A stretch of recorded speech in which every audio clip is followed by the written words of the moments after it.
Hello everyone, जय Hind. Last lecture में हमने पूरा आर्किटेक्चरल ब्लॉक डायग्राम कंप्लीट कर दिया था 8051 माइक्रो कंट्रोलर का, और हमने स्पेशल फंक्शन रजिस्टर भी लास्ट लेक्चर में हमने कवर अप कर लिए थे। अगर आज का लेक्चर शुरू होने से पहले अगर किसी ने पुराना लेक्चर ना देखा तो प्लीज पहले पुराना लेक्चर देखिए, आर्किटेक्चर ब्लॉक डायग्राम, देन उसके बाद आज का लेक्चर आप लोग देखिए। अगर पिछले बार का लेक्चर में आपको आई बटन की लिंक में आपको प्रोवाइड कर दूंगा। आज का टॉपिक हम लोग स्टार्ट करते हैं। आज का टॉपिक हमारा है पिन डायग्राम और उसके पिन के फंक्शंस। तो जैसे हमने 8085 माइक्रो प्रोसेसर में हमने पिन डायग्राम और उसके पिन फंक्शंस पढ़े थे, वैसे ही हम लोग 8051 माइक्रो कंट्रोलर के भी पिन डायग्राम भी देखेंगे और उसका पिन फंक्शन भी जानेंगे। तो जैसे एट माइक्रो कंट्रोलर में 40 पिन्स की माइक्रो कंट्रोलर हमारे पास अवेलेबल थी 8085 में, वैसे ही हमारे 8051 माइक्रो कंट्रोलर में हमारी 40 पिन अवेलेबल है। जैसे आपको यहाँ पे फिगर में दिखाया है, देखिए, एक से लेके आपके पास टोटल 40 पिन है। 1 to 40 पिन आपके पास यहाँ पे माइक्रो कंट्रोलर में आपके पास अवेलेबल है।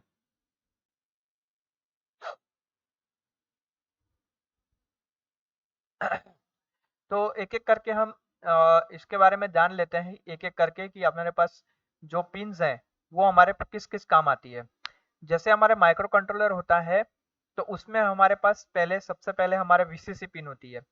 वीसीसी पिन हमारी 40 नंबर की पिन है। यहाँ पे देखिए 40 नंबर की पिन है जहाँ पे आप अपना सप्लाई वोल्टेज देते हैं। ओके, फिर सेकंड नंबर की पिन है हमारी ग्राउंड पिन। ओके, तो ग्राउंड पिन होती है वो हमारे ग्राउंड प्रोवाइड करती है। मतलब किसी भी सर्किट को कंप्लीट करने के लिए हमारा नेगेटिव होना जरूरी है, नेगेटिव सर्किट होना जरूरी है। इसी तरीके से पिन यहाँ पे कंट्रोलर में सर्किट कंप्लीट करने के लिए हमारे पास ग्राउंड अवेलेबल है।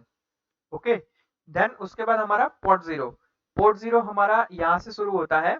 ये देखिए पोर्ट जीरो की पिन है हमारी 38 से लेके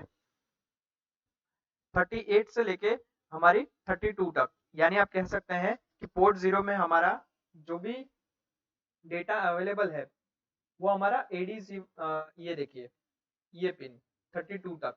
ओके, 32 से लेके 38 तक आपका पोर्ट जीरो पिन है। तो उसमें हमारा क्या होता है कि पोर्ट जीरो जो है हमारा 8 बिट का open drain by directional input output port है।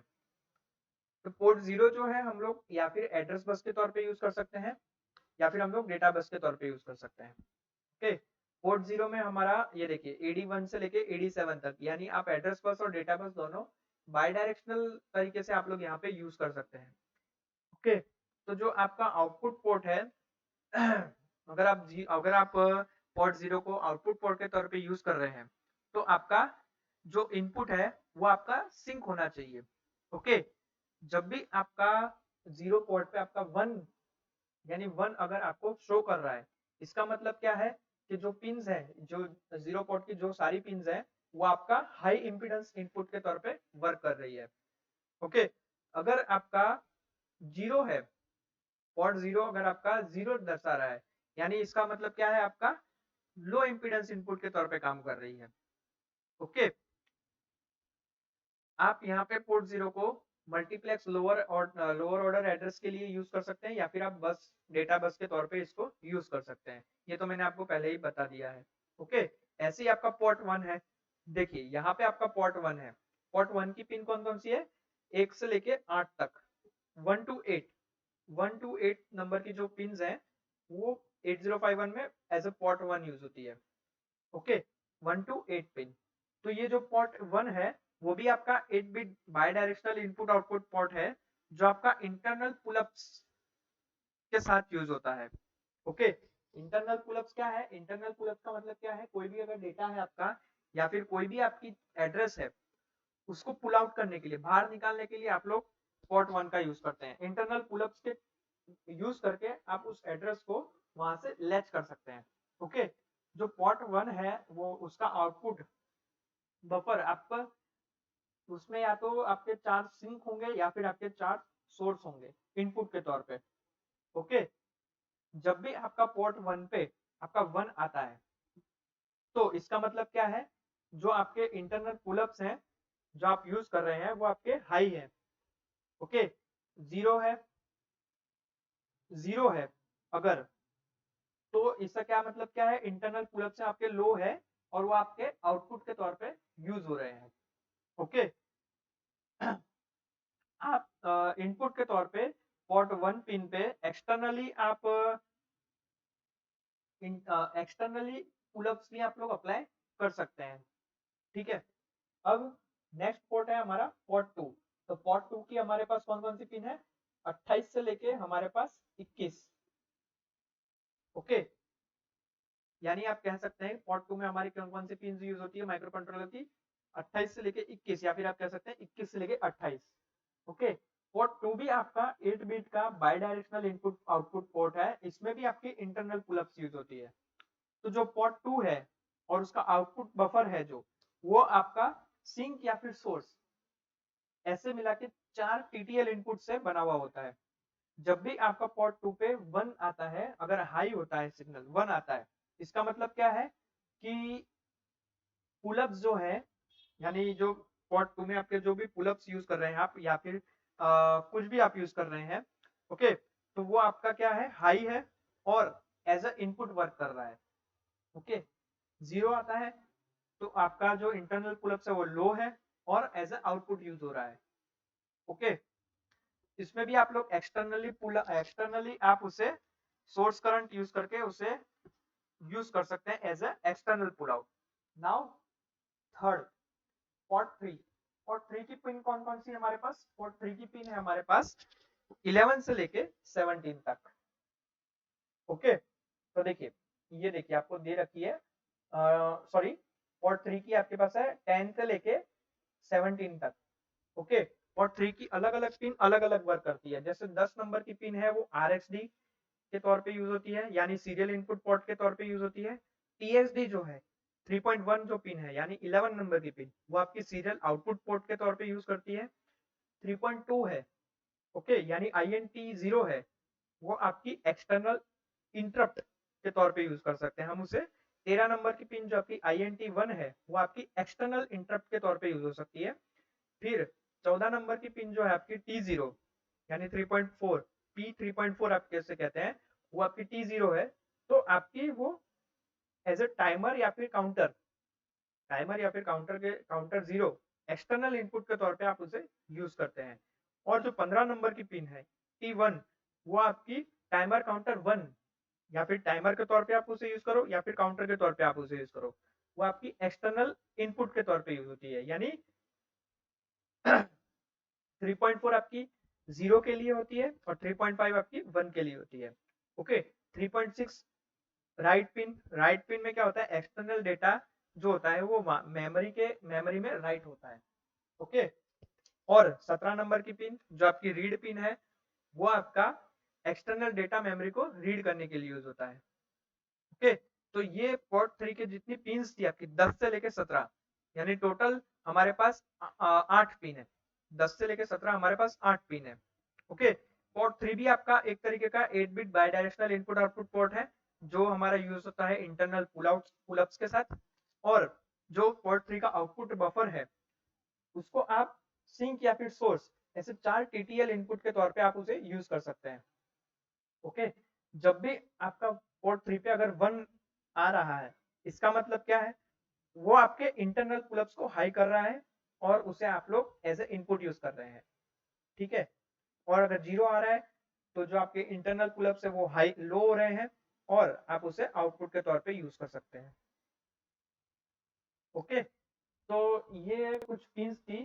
पोर्ट 1 हो चुका है, पोर्ट 0 हो चुका है, 1 हो चुका है, 2 हो चुका है, 3 हो चुका है। ओके, जो पोर्ट्स है हमारे अवेलेबल माइक्रो कंट्रोलर में, उसकी ब्रीफ में जानकारी हम इसके नेक्स्ट वाले लेक्चर में कंप्लीट करेंगे। आज सिर्फ हम उसके पिंस और उसके फंक्शंस देख रहे हैं। ओके,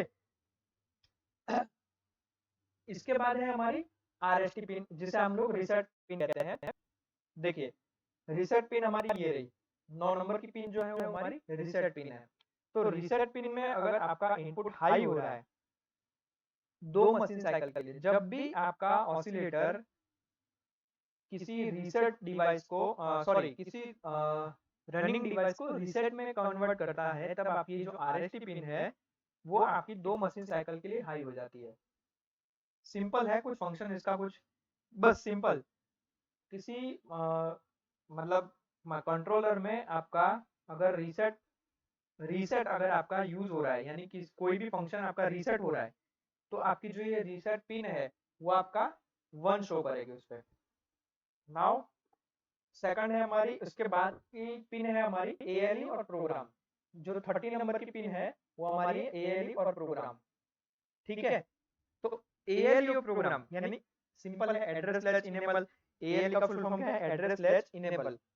तो किसी भी फंक्शन को, किसी भी प्रोग्राम को, किसी भी किसी भी इंस्ट्रक्शन को फैच करने के लिए हमें पहले एएलई को, जो भी आपका एएलई पिन है उसे हाई करना जरूरी है। ओके, तो जो एड्रेस लैच इनेबल का आउटपुट पल्स होता है वो क्या करता है? आपका लो बाइट, किसी भी एड्रेस का लो बाइट हमारे एक्सटर्नल मेमोरी को अगर एक्सेस करना है तो उसके लोअर बाइट के एड्रेस को लैच करने के लिए हमारा एएलई पिन हमारी यूज होती है। ओके, यही पिन आपकी 30 नंबर की पिन जो है आपकी, वही पिन आपकी प्रोग्राम पल्स इनपुट के तौर पे भी काम यूज होती है। यानी जो प्रोग है आपका, उसका फुल फॉर्म क्या है? आपका प्रोग्राम पल्स इनपुट। किसी भी फ्लैश प्रोग्रामिंग के दौरान आपका जो 30 नंबर की पिन है वो आपकी पल्स इनपुट के तौर पे यूज होती है। जब भी आपका 8051 कंट्रोलर ऑन हो रहा है या फिर आप कह सकते हैं कि रीसेट कंडीशन में है, तो आपका जो कंट्रोलर है वो आपके 30 नंबर की पिन को चेक करता है ऑलवेज। जब भी आप स्टार्ट करते हैं तब आपकी 30 नंबर की पिन जो है वो आपकी चेक होती है with the 8051 micro controller. Okay, और वो चेक करता है कि आपका जो लॉजिक है, अगर ये पिन पे लॉजिक अगर आपका 0 है, एक्सटर्नली बाहर से कोई आपका इनपुट नहीं हो रहा है, तो ये जो 30 नंबर की पिन है, ये आपकी पिन फ्लैश प्रोग्रामिंग मोड में चली जाएगी, या फिर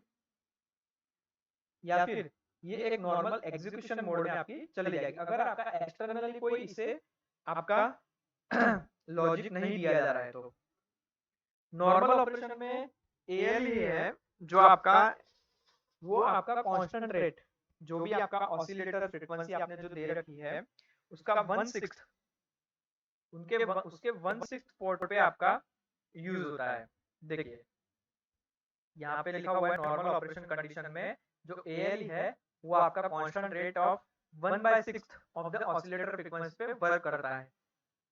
ओके, या फिर आप इसे बाहर से भी एक्सटर्नल क्लॉक या फिर टाइमिंग पर्पस से भी आप लोग इसे यूज कर सकते हैं।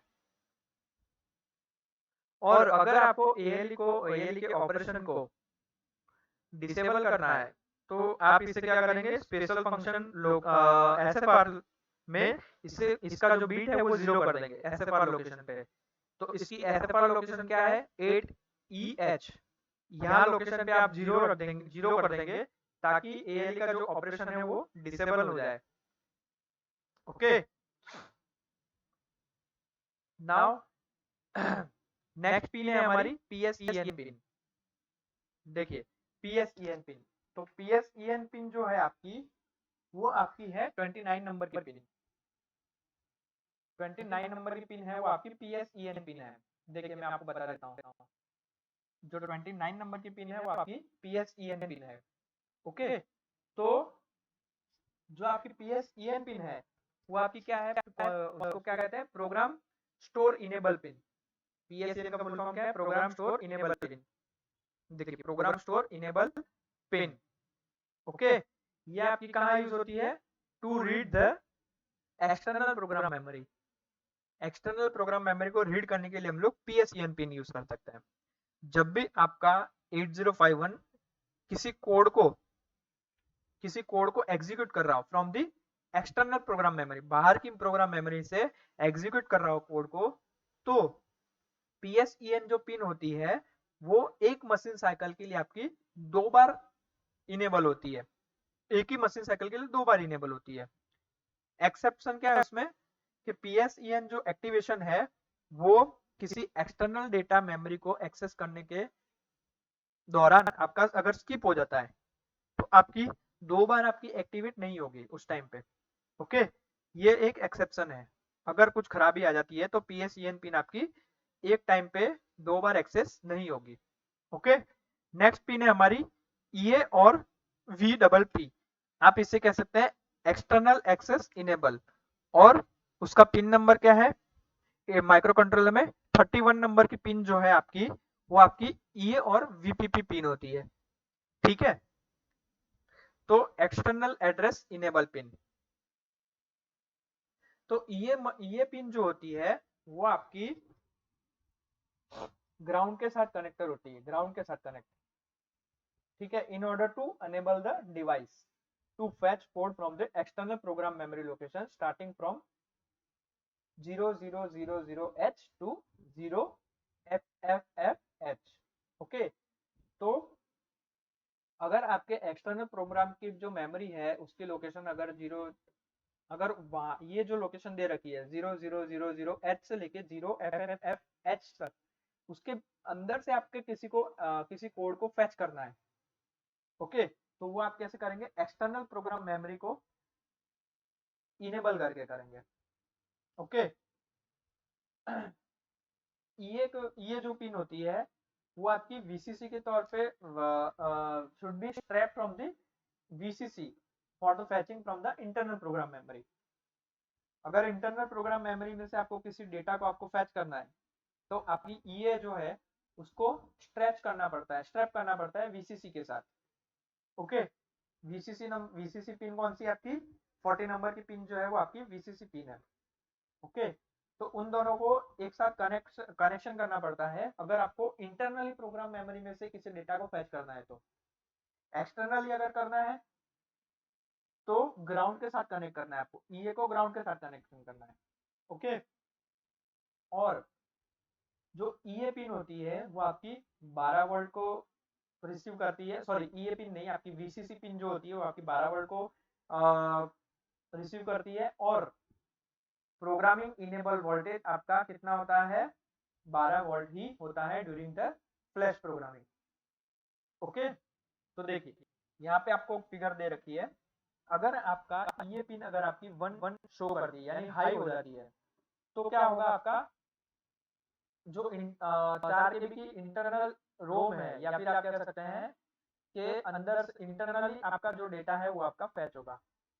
ओके, केस 2 में क्या है, अगर केस 2 ऐसा ही हो कि EA बराबर आपका 1 है तो 0FFH से लेके 0000H तक आपकी इंटरनल मेमोरी फैच होगी, और 1000H से लेके कुछ आगे की मेमोरी वो आपकी एक्सटर्नल रोम के तौर पे आपकी फैच होगी। ये दूसरा केस पॉसिबल है EA में। तीसरा केस क्या पॉसिबल है कि एक्सटर्नल रोम ही आपकी यूज हो अगर आपका EA इज इक्वल टू 0 है तो। ओके, तो EA इज इक्वल टू 1 में आपका 2 केस है और EA इज इक्वल टू 0 में आपका 1 केस है। EA इज इक्वल टू 1 में आपके इंटरनल मेमोरी भी आपकी फैच हो सकती है अगर आपने EA को VCC के साथ कनेक्ट कर रखा है तो, और EA इज इक्वल टू 1 में आपका इंटरनल और एक्सटर्नल दोनों हो सकती है अगर आपने EA को ग्राउंड किया हुआ है तो। ओके, और EA इज इक्वल टू 0 में आपका एक ही केस बनता है, एक्सटर्नल रोम आपकी रिक्वायर्ड होती है। ओके, नाउ नेक्स्ट पिन है हमारी XTAL1 और XTAL2। तो ये जो पिन है वो आपकी कौन से नंबर की पिन है, 19 और 18। XTAL1 है वो आपकी 19 नंबर की पिन है और XTAL2 है वो आपकी 18 नंबर की पिन है। तो यहाँ पे क्या है, XTAL1 और XTAL2 के बीच में आप क्या करते हैं, एक तरीके से क्रिस्टल, जो आप कह सकते हैं कि वो ऑसिलेटर फ्रीक्वेंसी प्रोवाइड करने के लिए आप इन दोनों के बीच में एक क्रिस्टल कनेक्ट करते हैं। ओके, XTAL1 और XTAL2 के बीच में, ताकि आप उसे क्लॉक पल्स प्रोवाइड कर सके और अंदर के जो भी प्रोग्राम है आपके वो रन हो सके। ओके, तो सिंपल है, XTAL1 में क्या है कि इनपुट जो होता है ऑसिलेटर एम्पलीफायर का, और जो इंटरनल क्लॉक का ऑपरेटिंग सर्किट है वो आपकी XTAL1 के अंदर होती है, और जो आउटपुट लिया जाता है वो आपका XTAL2 में लिया जाता है। ओके, और जो क्रिस्टल होता है वो दोनों पिन के बीच में आपका कनेक्ट किया जाता है। ओके, देन आपकी पिन है रीसेट पिन। रीसेट पिन तो मैं आपको बता ही चुका हूँ कौन सी पिन है आपकी। रीसेट पिन आपकी, देखिए रीसेट पिन आपकी कंट्रोलर में कौन सी पिन है, 9 नंबर की पिन है। ओके, तो 9 नंबर की पिन 9 नंबर की पिन जो है वो आपकी रीसेट पिन है। अगर वो हाई होती है तो माइक्रो कंट्रोलर आपका जो भी एक्टिविटी आपकी चल रही होती है उसको रीसेट करता है, मतलब स्टार्टिंग से स्टार्ट करता है, सिंपल। अब रीसेट सर्किट किस तरीके से होती है कंट्रोलर में वो भी देख लेते हैं।